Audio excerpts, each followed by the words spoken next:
Vous ne savez pas qui vous êtes. Vous avez peur qu'en vous posant certaines questions, vous découvriez quelque chose de dérangeant sur vous-même. Vous avez peur d'être égoïste, égocentrique, méchant, peur de découvrir que derrière l'image que vous montrez au monde, il y a peut-être quelqu'un de moins bien que vous l'espériez. Alors, vous évitez la question. Vous faites ce qu'on attend de vous, parce que c'est plus simple. Plus simple que de se demander ce que vous voulez vraiment. Plus simple que de regarder à l'intérieur. Et parfois porter un masque paraît même être la solution la plus confortable. Mais le problème, c'est qu'à force de porter ce masque, on finit par s'épuiser. Vous faites ce qu'il faut, vous avez ce qu'il faut, un couple, des amis, un travail, peut-être même une vie qui, sur le papier, ressemble à une réussite et pourtant, quelque chose vous manque. Vous. Parce qu'au fond, vous ne savez pas vraiment qui vous êtes. Et commencer ce travail d'introspection fait peur parce qu'une question surgit. Et si je découvrais que je suis une mauvaise personne? Moi, c'est Guillaume. Et sur ma chaîne Ce qui nous traverse, j'aide les gens à se poser des questions. Pas pour donner des réponses toutes faites, non. Pas pour jouer au gourou non plus. Juste pour partager mon expérience. Et peut-être que dans ce que je raconte, vous vous reconnaîtrez un peu. Et si c'est le cas, eh ben alors vous vous sentirez peut-être un peu moins seul. Pendant longtemps, j'ai cru qu'il fallait cacher certaines parties de soi. Les enfouir parce que les regarder, c'était risquer de découvrir quelque chose de trop sombre. Alors, on avance, on fait comme si tout allait bien, on refoule, on se tait. Mais est-ce qu'on peut vraiment avancer dans la bonne direction quand on ne se connaît pas? Est-ce qu'on peut aller bien quand une partie de nous cherche constamment à s'exprimer et qu'on la fait taire? Souvent, la deuxième erreur arrive juste après la première. Non seulement on cache nos parts d'ombre, mais en plus, on fait tout pour être l'inverse. On devient la personne que les autres attendent, pas celle qu'on est. Je vais vous donner un exemple très concret. Pendant des années, j'ai été dans une relation de couple qui durait depuis vraiment très très longtemps, 15 ans. On s'était rencontrés très jeunes, 19 ans pour moi et 21 pour lui. Et aux yeux des autres, tout allait bien. On était ce couple stable, celui qui dure, mais à l'intérieur, quelque chose avait changé. On avait évolué. On n'était plus vraiment alignés et pourtant je restais. Et un jour, une pensée est apparue dans ma tête, une pensée qui m'a terrifié. Je me suis dit, t'es un profiteur. Je me disais, t'es un menteur, tu restes pour le confort, tu restes pour la stabilité, tu lui fais croire des choses. Et la conclusion tombait toujours. T'es une mauvaise personne. Et le pire, c'est que je finissais par y croire. Le problème, c'est que cette pensée ne racontait qu'une partie de l'histoire parce que je l'aimais. Simplement, l'amour ne suffisait plus à nous faire avancer dans la même direction. Mais dans ma tête, tout était devenu binaire. Soit j'étais quelqu'un de bien, soit j'étais quelqu'un de mauvais. Et dans ce mélange de peur, de honte et d'amour, j'ai réalisé que la partie de moi qui souffrait, qui tremblait à l'idée d'être démasquée, méritait ma compassion.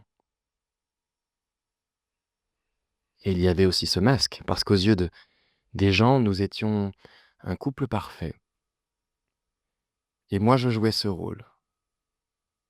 Mais certaines personnes me disaient parfois que quelque chose qui me mettait très mal à l'aise. Ils me disaient, t'es pas la même personne quand il est là. Et ça me faisait honte parce qu'au fond, je savais qu'ils avaient un peu raison. Il y avait des parts de moi que je cachais. Mon humour, certaines choses qui me passionnaient, des aspects de ma personnalité, et je pensais que c'était normal, vraiment. Jusqu'au moment où j'ai commencé une thérapie, il y a 4 ans. Et au début, j'étais terrorisé, pas par la thérapie en réalité, parce que j'étais terrorisé par ce que j'allais découvrir sur moi. Parce que je pensais vraiment que si je regardais à l'intérieur, je découvrirais quelqu'un de mauvais. Et pourtant, en parlant avec mon psy, quelque chose de très simple s'est passé. Un jour, je lui ai raconté certaines de mes pensées, des pensées que je trouvais inacceptables, et je m'attendais presque à ce qu'il me dise que c'était problématique. Mais il m'a répondu quelque chose de très simple. Il m'a dit: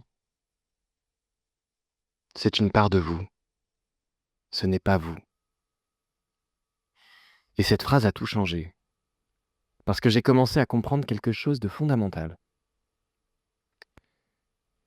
Avoir une pensée sombre ne veut pas dire être quelqu'un de sombre. Avoir de la colère ne veut pas dire être quelqu'un de violent. Avoir une pensée égoïste ne veut pas dire être une mauvaise personne.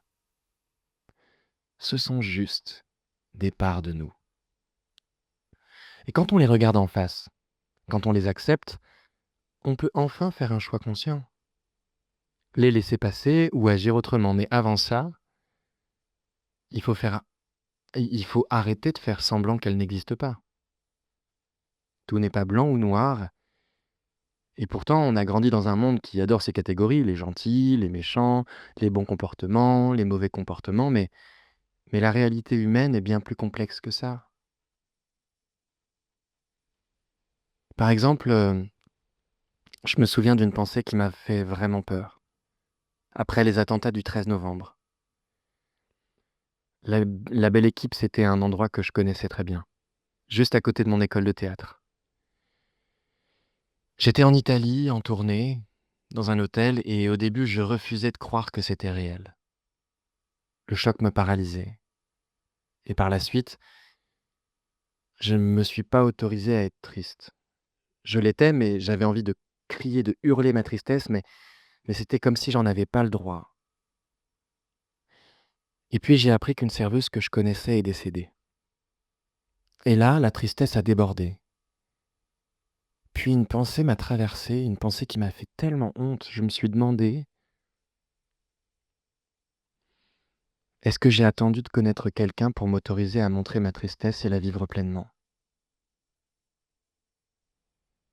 Cette pensée m'a fait peur, parce qu'elle ne correspondait pas à l'image que j'avais de moi. Quelqu'un qui utilise la mort d'un autre comme prétexte pour pouvoir montrer pleinement sa peine. Sauf que, en faisant ça, on ajoute un autre masque, un masque lourd à porter si on ne le regarde pas vraiment dans le miroir. Mais avec le temps, j'ai compris quelque chose. Les pensées ne sont pas des verdicts. Elles sont juste des signaux, et les accueillir ne veut pas dire les approuver. Ça veut dire les regarder en face pour pouvoir choisir. Aujourd'hui, je sais quelque chose que j'aurais aimé comprendre bien plus tôt. Je suis ni une bonne personne ni une mauvaise personne, je suis un être humain, avec des lumières et des ombres, avec des pensées belles et d'autres beaucoup moins. Et si quelqu'un qui regarde cette vidéo se pose la question: «Et si j'étais une mauvaise personne?», j'ai envie de lui dire ça.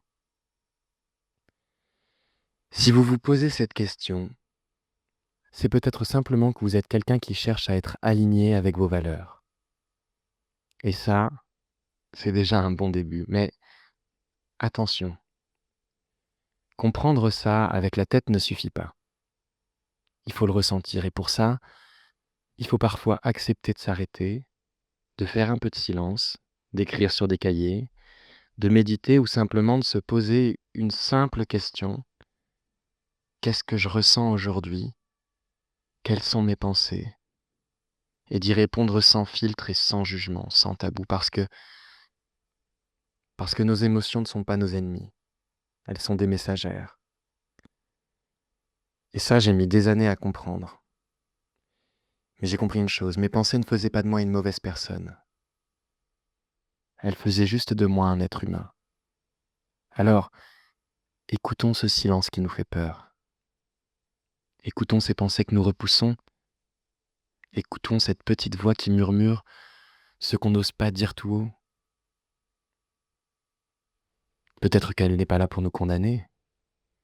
Peut-être qu'elle est simplement là pour dire quelque chose sur nous. Et si c'était ça finalement l'introspection? Pas chercher à devenir quelqu'un de parfait, mais apprendre à se rencontrer. Si ce genre de réflexion vous parle, vous pouvez vous abonner à la chaîne. Ici, je promets pas de réponse toute faite. Juste un espace pour réfléchir ensemble. Et je finirai sur cette réflexion. Pendant longtemps, j'ai eu peur de découvrir que j'étais une mauvaise personne. Et finalement, ce que j'ai découvert, c'est que j'étais simplement humain. Et étrangement, c'est peut-être ça, la chose la plus difficile à accepter.